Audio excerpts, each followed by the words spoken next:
Pois é, a gente falando sobre envelhecimento aqui, sobre creme, sobre cuidados com a pele, mas na verdade eu acho que a gente precisa ir um pouquinho além. E para saber mais sobre esse assunto, a gente está aqui com o Dr. César Vasconcelos e vai fazer agora o quadro Claramente, nos ajudando a entender e aceitar a velhice. Será que é possível conviver bem com ela?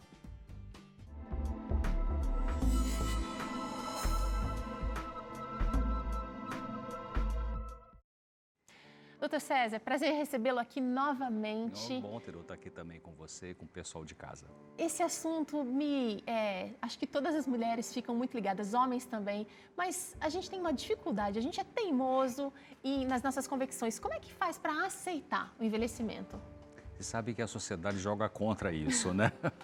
A mídia meio que funciona, e a nossa cabeça meio que também, como defesa da dor, né? Funciona na negação da morte, né? Então, a gente, para aceitar a velhice, tem que começar a sair da negação. Ou seja, assim que for possível, uma vez ao dia, uma vez na semana, uma vez cada vez que você vê a notícia sobre morte, relembrar de que nós somos um ser para a morte, né? E nessa existência aqui existe essa coisa, esse fenômeno chamado morte, e que então, quando eu paro de negar, eu estou mais próximo de aceitar, né? Aceitar não no sentido de concordar resignadamente, mas de aceitar que é uma realidade, faz parte da vida essa morte. Então eu paro com a negação, né? Eu penso nisso, sabe? Tem até um texto de Eclesiastes que fala que é melhor você entrar numa festa, é melhor você entrar num ambiente que tem ali um funeral do que numa festa que você começa a pensar que você vai morrer um dia. Se você pensa que vai morrer um dia, você pode começar a cuidar melhor da vida, né? Agora, a gente pensa muito no envelhecimento na questão estética, mas na verdade a gente vai perdendo outras capacidades. Quando é que a gente tem que começar a se preocupar com o envelhecimento do cérebro, por exemplo?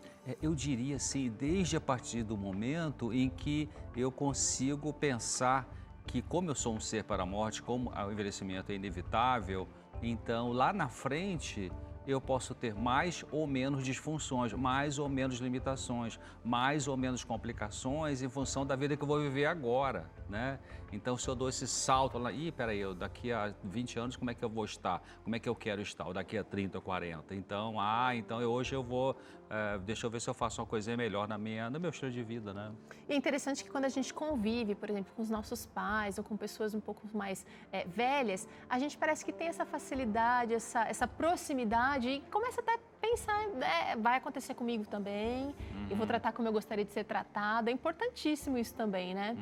Agora é o seguinte, doutor, como é que a gente pode viver bem a terceira idade com disposição? Boa pergunta, né? Com disposição. Primeiro, eu acho que tem idoso que pensa assim, a velhice é doença. Não, a velhice não é doença, a velhice é uma fase, né?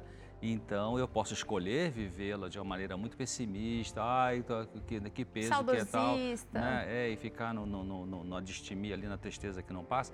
Ou eu posso pensar, cara, agora eu tenho uma experiência, agora eu já aprendi algumas coisas, agora eu posso compartilhar isso que eu aprendi, agora eu posso ter mais tempo para poder fazer umas coisas que talvez antes eu até fizesse, mas era meio corrido, tinha filho, tinha tararara. Agora eu tenho mais tempo para poder ler, para desfrutar um pouco melhor esse tempo que ainda sobra de vida, né? E será que existe alguma maneira de se preparar para envelhecer bem? Porque às vezes a gente se prepara para tantas coisas na vida, prepara para um concurso, prepara para uma faculdade, prepara para o casamento, mas não se prepara para envelhecer bem. Na realidade, o preparo primeiro, duas coisas. O preparo teórico, né, é com a minha cabeça. Então, aquilo que eu falei já antes, se eu vou morrer, como é que eu quero morrer? Né? Quero morrer mais cedo, quero morrer tragicamente, quero morrer de uma doença degenerativa complicada, ou eu quero tentar ver se morro por falência geral dos órgãos, tipo assim, né, que é o laudo médico. Então, eu cuido do dia a dia da vida, né? Agora, também é importante que eu pense assim, eu tenho que aceitar que esse é um processo e que tem muita coisa boa lá na terceira idade, muita coisa útil que eu posso fazer, né? O que eu posso deixar na vida, né? Que coisa boa eu posso deixar na vida, não no sentido material, porque tem muita gente que pensa só no material, quer deixar um patrimônio para meus filhos. Alô, peraí, né? Patrimônio é uma coisa que talvez não seja nem a solução para a felicidade desses filhos ali, facilita, mas, né? Mas, não é tudo. Agora é o seguinte, doutor, muitas pessoas nessa fase acabam se envolvendo tanto com o processo e vão se fechando pouco a pouco que se esquecem do convívio social. Eu queria que o senhor falasse um pouquinho para a gente da importância da sociabilização nessa fase também, nessa etapa da vida. Então, a velhice, é importante que o pessoal de casa entenda, velhice não é para se isolar. Agora que eu fiquei velho, eu vou ficar de pijama em casa ou de camisola em casa. Não, né? Agora você vai ter a sua privacidade talvez maior, mas também a importância da vida social para o idoso é vital. O idoso compartilhar a experiência, o idoso fazer uma roda de conversa, né? O idoso ter viagens com a pessoa que gosta, né? Então, essa atividade social, ela vai ser até um facilitador de que a qualidade da vida da terceira idade e a quantidade da vida possa ser melhor. Eu já vi relatos de pessoas que participam de grupos, de, por exemplo, atividade física ou grupos de viagem e que tiveram uma memória do quadro depressivo incrível depois de ingressar nessa vida social um pouco mais animada. Então, o idoso tem muitas coisas, ele pode se envolver com arte terapia, então vai fazer pintura em cerâmica, vai fazer artesanato de madeira, vai fazer tapeçaria, né? Pode fazer musicoterapia, então, ele pode escrever uma letra, não sabe música, escreve uma letra, peça alguém para musicar, né? Ou escuta músicas que trazem boas memórias. Olha, né? quantas ideias legais, pode fazer um curso, doutor. tem universidades que têm cursos para terceira idade, específico terceira idade, né? Então é uma forma de se manter ativo e útil, né? E aquilo que eu falei, que é realmente e se envolver em trabalho voluntário. Tá. Né? Existe um estudo feito, um estudo famoso, feito no condado de Alameda, na Califórnia, que as pessoas que se envolviam costumeiramente em trabalho voluntário, elas tinham menos infecções, menos tempo de internação, menos complicações no pós-cirúrgico e uma terceira idade melhor. Então, isso é bem importante. O que pode compartilhar com alguém que está precisando de necessidade e com a minha experiência, eu posso ajudar. Muito legal pensar dessa maneira e o Dr. César tocou num ponto muito interessante, que é você pode ser útil, apenas a sua experiência pode incentivar, pode estimular, pode direcionar a vida de uma pessoa mais jovem, mais inexperiente, né? E ao invés de pensar assim, eu sou velho, não sei mais para nada, você é um peso. Não, isso pode ser uma decisão.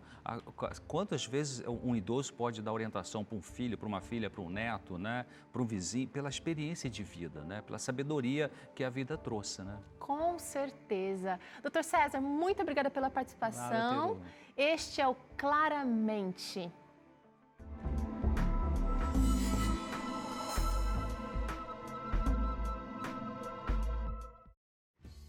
Agora tem presente da TV Novo Tempo para você. A gente quer te dar, olha, esta é a revista Fique Leve, princípios básicos para uma vida mais saudável. Eu já vou ficar um pouquinho na saúde espiritual. Você sabia que o seu corpo é um templo?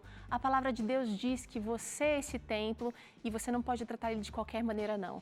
Acesse novotempo.com/vida e saúde ou liga aqui pra gente, 012 21 27 31 21 e você vai receber isso aqui aí na sua casa sem custo nenhum. Liga pra gente, a gente tá esperando, tá bom? Olha só, a gente vai fazer um rápido intervalo, a seguir tem uma receita, suco anti-envelhecimento e também saladinha pra você. E tem convidado especial aqui participando com a gente, não sai daí não, é já já.